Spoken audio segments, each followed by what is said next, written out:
Welcome to Building Inclusive Digital Communities with Josh Hotzenpiller and Megan Martin.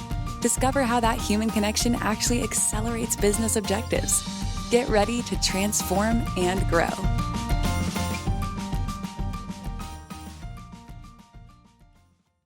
Well, good morning, everyone. We're so glad you're here joining us for another episode of Building Inclusive Digital Communities. And I am blessed to have Maria with us here this morning. And Maria, welcome. Hi, it's actually Mariah.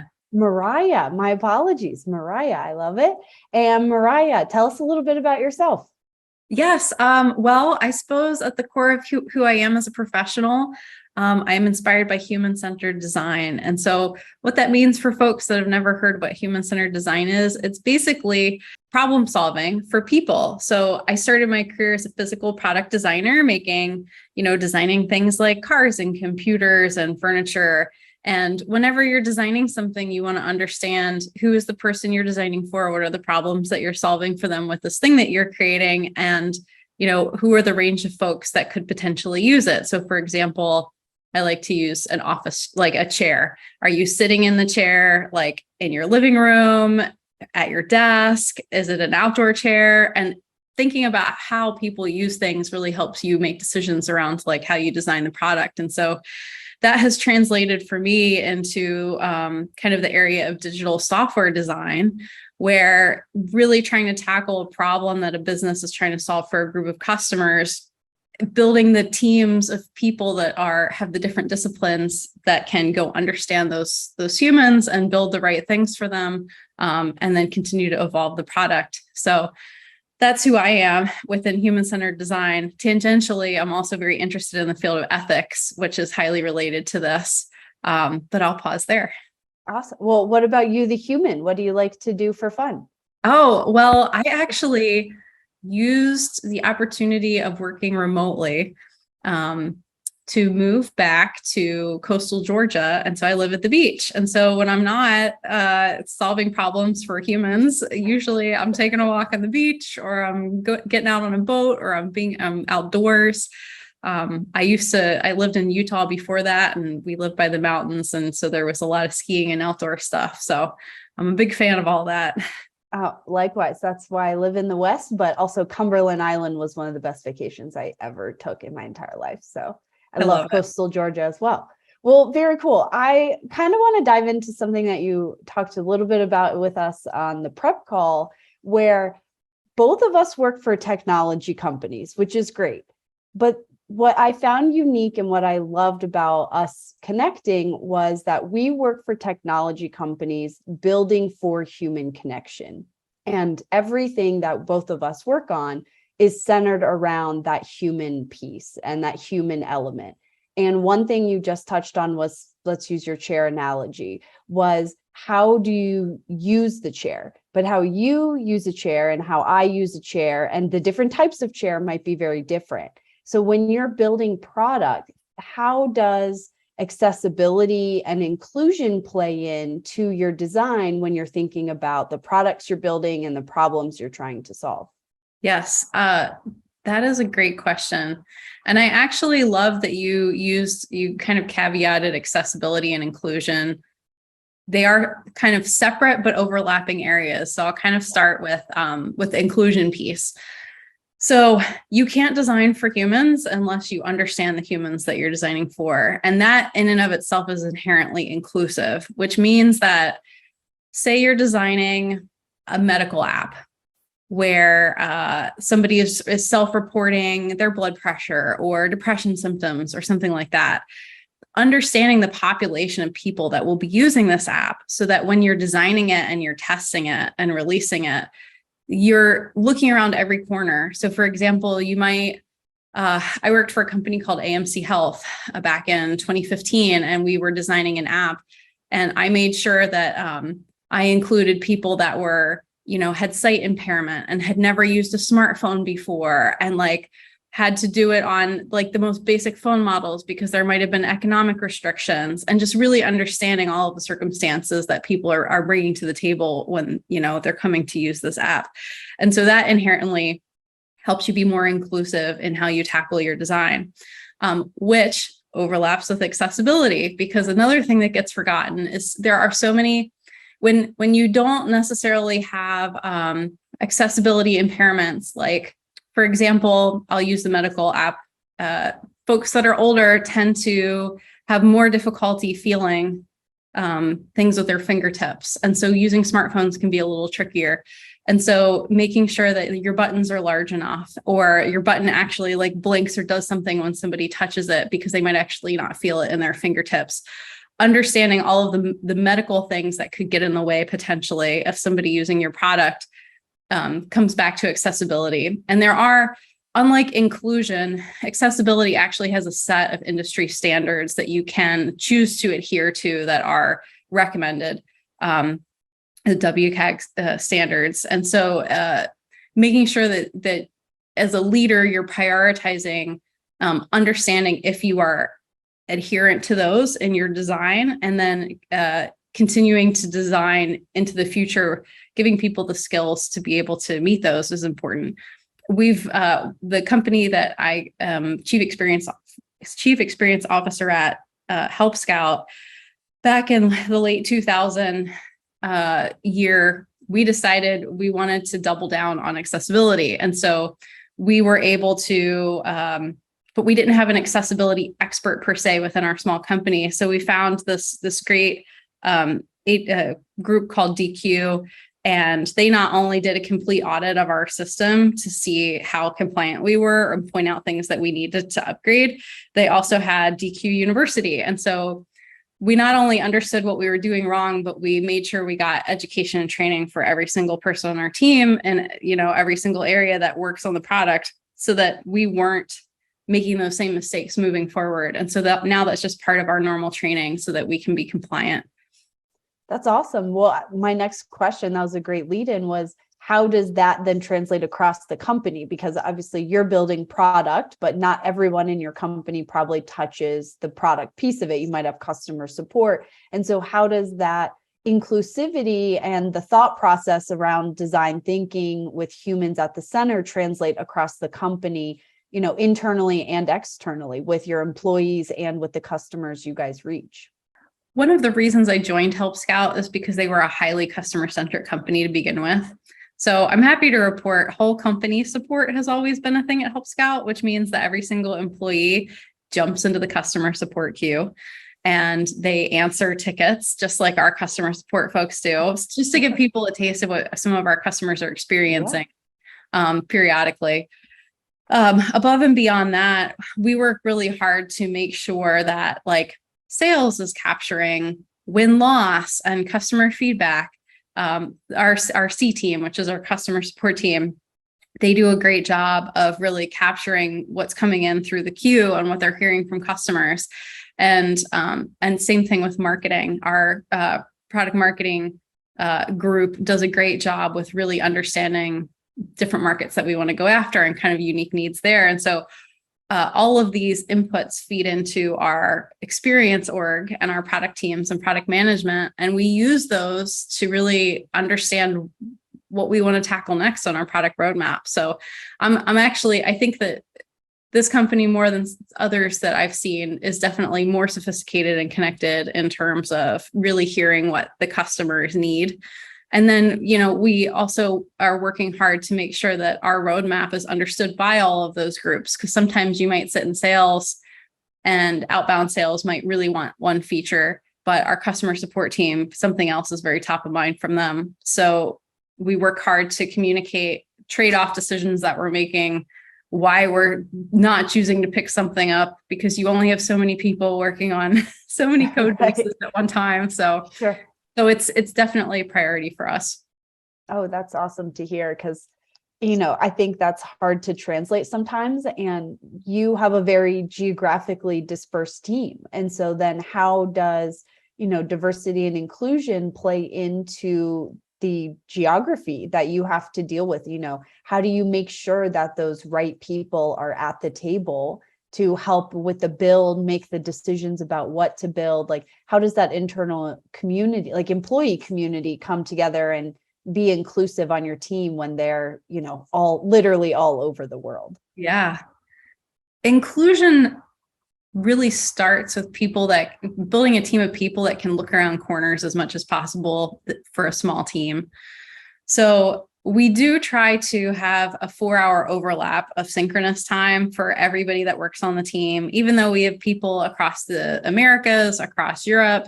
Sometimes we've even had folks that are in Australia, which does break the paradigm of the 4-hour overlap, makes things a little trickier. But generally, we try to have that time so teams can get together and chew through things. But then they also have non-synchronous work time as well. And so by looking at the group of people that you have, looking at like gender, race, background, age, trying to create a diversity inherently within the group as much as possible. We aim for that.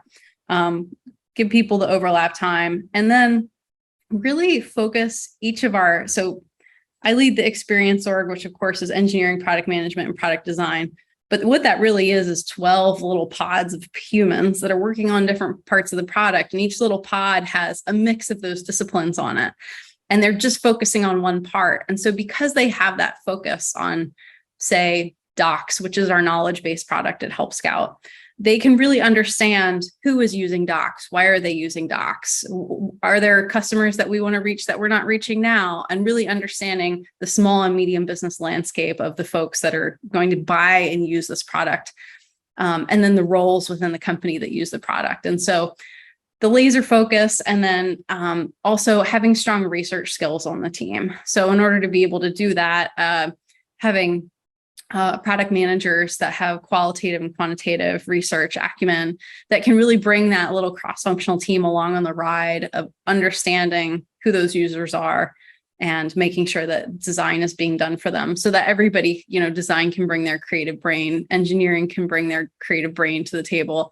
I know it's funny, people think of software development as kind of a STEM discipline, but it's highly creative. Creative because it is problem solving. It's not putting together widgets. You're trying to understand new technology that might be able to help you solve the problem in a more elegant way. And you're doing, understanding sociology and behavioral patterns. So anyway. No, I love it because I think that's the beauty. Technology is something we say all the time, that technology is just the tool.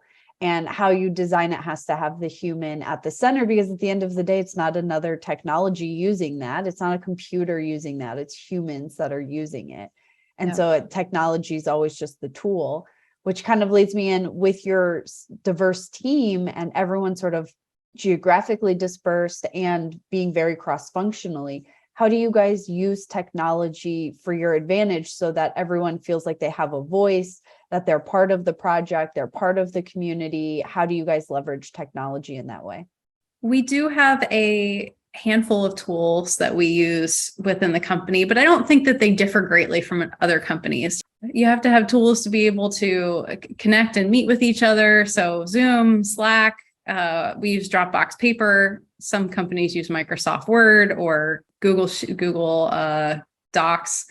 I'm trying to think. There's no magical software. It really is, how does the team themselves get focused on clarity around an area that they're trying to build for? And then how do they build trust with each other where they feel like it's a safe space that they can try things and bounce ideas and really kind of make it a team sport in order to solve the problem together. So it's more, I think it's less about the tools and it's more about the psychology that you want to create within your organization. Absolutely love that, because again, it goes back to our point of, at the end of the day, we're humans, right? And technology is just the tool. But if someone, it's always nice to be invited to the party, but if you don't feel like you fit in or belong or have a feel comfortable speaking up or saying what you feel, then is it really worth being invited to the party? Probably not. So I love that you talk about safe space and using technology as the tool, but really coming back to the human side of that. And just sort of in the same space, thinking about humans, being a women in tech, is sometimes we're the minority at a lot of things that we go to. And I know you volunteer a lot with women in tech groups. So what are some of the challenges you've overcome or maybe experienced in your career that maybe didn't feel as inclusive to a project? I think that the biggest barrier initially is being the only person in the room that looks like you do. That because what that means is there's a lot of as lived experiences that you've had that other people haven't had. And it's not that they can't be empathetic, but they haven't shared them. And so that in and of itself can create a barrier. And so in the past, when I've been in organizations where I've been building teams, so the last company that I worked for, Pluralsight, when I showed up, I was the only woman on the team, not only the only woman leader, but there were no women product managers. There were no women designers. And that's a really uncomfortable place to be in. And so you kind of start from a place of there need to be at least 3 people in the room that look like you do. Because 1 is very lonely. 2 actually feels like collusion to the rest of the group. This is just a psychology thing. Sure. And so 3 is kind of the magic number where you start to normalize. And so what I try to do in larger groups is you try to always aim for 3 as your baseline, and then you build from there. And I find that getting initial people in it's the hardest part because you don't want to join a group necessarily where you're going to feel like the outsider. And so that's what I've aimed for. I was able at Pluralsight over 4.5 years to take us from 0 to 40%. Wow. Total team members for both gender and race, and so of underserved groups. And so I was real proud of that. But more than that, it created a more inclusive environment where you can create better product for the customers that you're trying to create for. Absolutely, that's very impressive and commendable. You should be very proud of that. And what were some of the obstacles you had to overcome to build that team, to get to that 40% and, start with your first 3 team members? Well, oddly, like, even though I am a woman leader in tech, I haven't had the opportunity to lead a lot of women, just like my male colleagues. And so when we started hiring women, we had some maternity leaves we needed to cover. And we're like, my male colleagues looked at me and said, well, how does this work? And I'm like, I don't know. Like, I don't know. We're going to have to figure this out together. And so really understanding what you need to do and create to support employees when you've got a different population of employees with different needs is going to be at kind of the crux of being successful and retaining people. Oh, I love that. And I think that's a great example just to highlight inclusivity, because, if you have an all male team and then all of a sudden you have 1 woman on there and, she's going on maternity leave, no one's ever dealt with that. Like, I don't have children. I wouldn't know what to do either. Like, I don't have children either. And so like, they look at me and I'm like, y'all are the ones with kids. Like, you tell me. Oh my gosh, I absolutely love. But I think that's a great point in talking about accessibility and inclusion. I mean, that's another example of it that you probably doesn't come to mind at first thought when you think about inclusion, things like maternity leave and paternity leave, and how important that is to just engaging and supporting your team members. And again, going back to the human side of things. Yeah. So I love that. So what are some of the goals that you put around your team when you think about engagement and making sure that everyone feels included, you're developing that safe space? Like, if there is a team building it right now from scratch, they're starting at 0 like you did, what are some of the goals that they should think about when they think about engaging their team members? I think when you're starting a team from scratch, people getting to know each other is so crucial. And that's actually one of the harder things that I think isn't talked about as much with remote work. I'm a huge believer in remote work. I worked for 2 companies that have been fully remote and many companies that have been hybrids. I believe teams can actually be more productive being remote. But one thing that's a little trickier is kind of that human connection, because you're not in a room with other people. And so what I would encourage when teams are forming early on is to spend some time together, make that a priority, get to know each other, get to know the non-work version of the people. Like when you asked me at the beginning of this episode, hey, Mariah, what do you do for fun outside of work? Like stuff like that. Make time and space for that periodically. I think that teams really need to work closely on collaborating and norming around what does communication look like? How do we collaborate together? How do we get clear as a group on what we're focusing on? How do we understand each other's roles? Because when you're in a cross-functional group, people can go, well, what does a product manager do again? Or what is the scope of the designer? Or who's going to drive delivery on this team? Because with these cross-functional teams, every company has its own little different flavor. And so you've got to really establish what those boundaries are. So that people can feel confident in their recommendations and how they work together, and what that collaboration looks like. People are highly worried about stepping on each other's toes, often more than like bulldozing each other. Usually people are more fearful. And so helping create that helps create that safety, and that autonomy within your individual role, which then contributes to the autonomy of the team. And so I just spending an extra amount of time on that up front, and then finding a problem to tackle and keeping the scope small so that you can experiment, because this work is never done. And as teams get closer, they can kind of shed some of the extra overhead. And remembering that as people, we like to solve problems by adding process, but actually it's the removing of process that can make things easier and less burdensome. We've all worked at companies where it's like way too much process because it's just been added to over the years. And it's just to the point where it's so painful to do anything. You always remind the team they have the power to always constantly try to walk that back to make work more frictionless.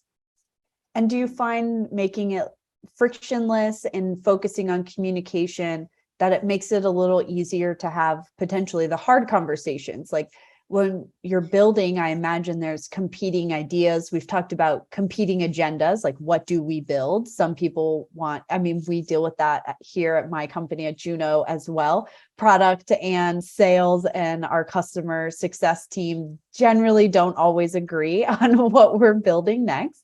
And that's okay. And we have to have hard conversations and disagree. It's just a matter of how we do that. And so how do you guys focus on communications? Does that make it easier? And having making things more frictionless, does that lend to better hard conversations? I think that clarity around goal is the thing that always breaks the tie and eases and creates ease in the work. And so teams that are most successful, in addition to all of the stuff I just mentioned, they also have a leader that is creating that clarity for them and not whiplashing back and forth. We know that creating software, particularly software at scale with companies, it takes time and patience and focus. But because we live in the, quarter to quarter earnings capitalism model that we do now, it can be really easy for the tail to wag the dog and you to have sales pushing the agenda or C team pushing the agenda, or, the board pushing the agenda. What you have to do is create clarity on what good looks like for your company. So you're looking at metrics, you're looking at users, you're looking at revenue, you're looking at your funnel.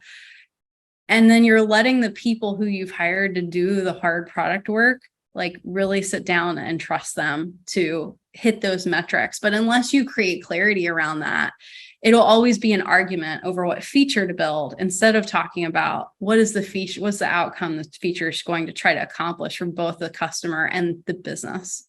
I love that. And, the way it translates into my world around community is we have all kinds of input into our community. And without a clear vision of what we're trying to accomplish with the community, what the purpose of it is, why we've gathered people together in the first place, then it just allows all this staticky noise around it, as opposed to having this vision and saying that doesn't fit within the vision of what we're doing. It's maybe time to pivot or remove that or whatever the situation might be.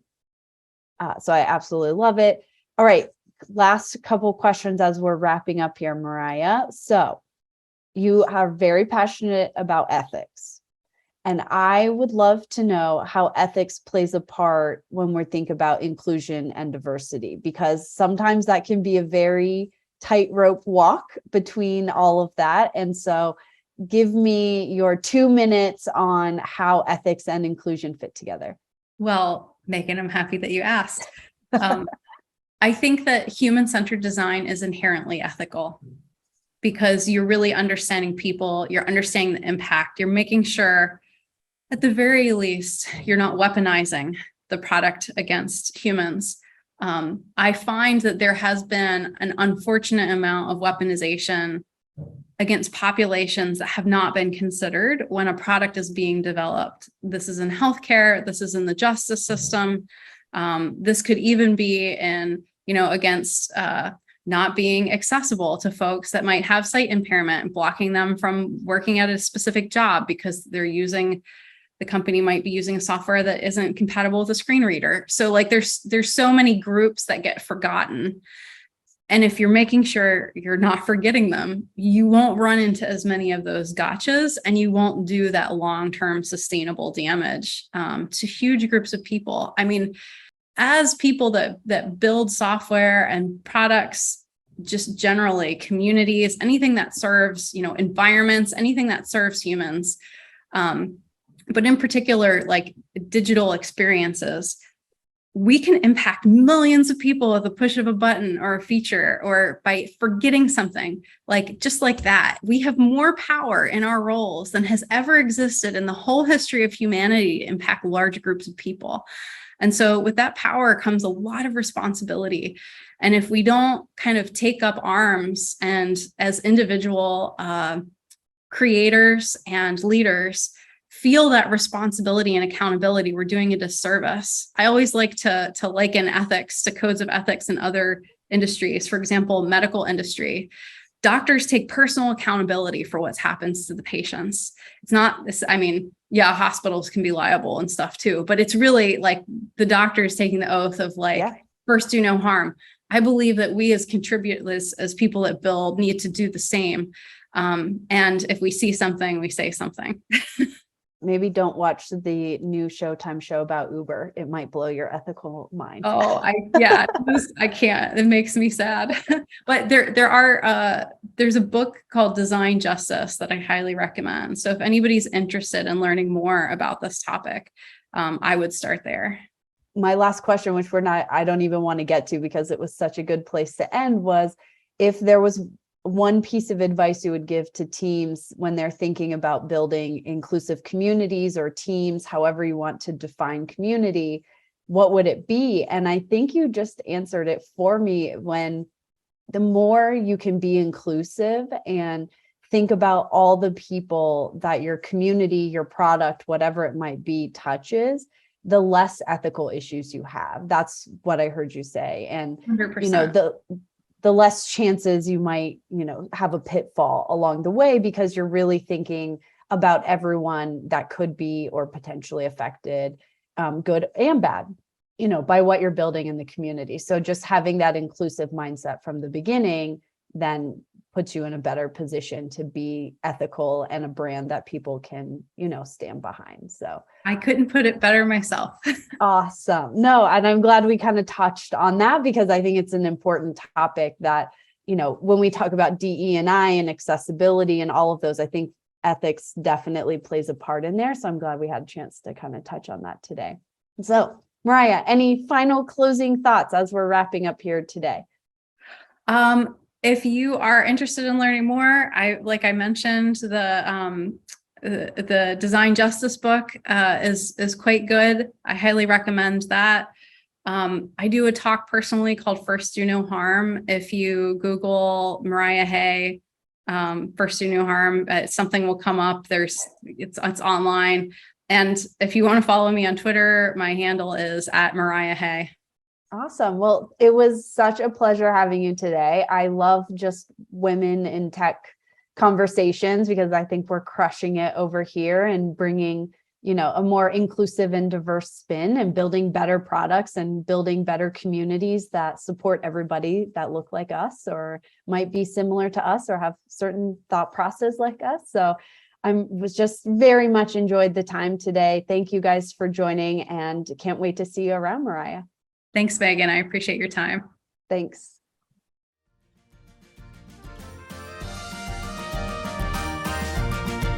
Thank you for joining us. Let this story inspire you to the serious work needed to build an inclusive digital community that makes a difference for your network and your brand. For more conversations like this one, be sure to subscribe to the show at junolive.com/podcast.